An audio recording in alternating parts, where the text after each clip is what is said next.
As RTD tries to dig itself out of a deep hole, it is starting to get some heat from state lawmakers. Yeah, they want to reshape how RTD operates. The biggest issue, of course, a worker shortage. That's still RTD needs to hire more than 150 bus drivers and light rail operators.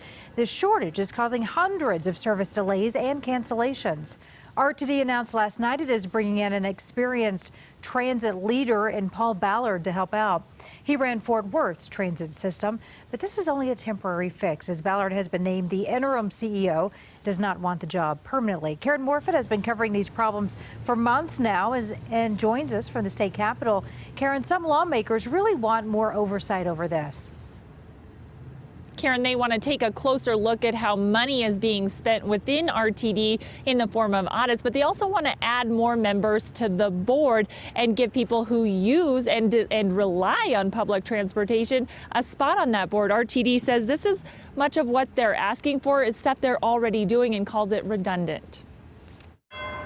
If there was ever a sign that RTD needs change, this and these should do it. It's become a very user-unfriendly system. Josh Winkler with the Colorado Cross Disability Coalition says citizens who rely on public transit are in need of a solution now. We can't ride Lyft.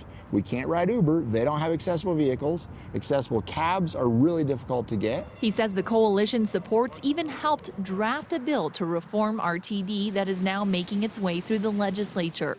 State Representative Dominique Jackson sponsored the bill after complaints from her constituents in Aurora started rolling in. They need RTD in order to get to school, to get to work, to live their lives. The bill would add 4 new members to the board, 2 with transit expertise and 2 new voting members, people who depend on the service, including those with a disability. We didn't come up with this because we just wanted to, wow, let's just take over RTD. Trust me, that's not what we want to do. We came up with this because people were coming to us. While Winkler knows it won't solve everything, he says it's something. This probably isn't the end. This probably isn't the be-all solution.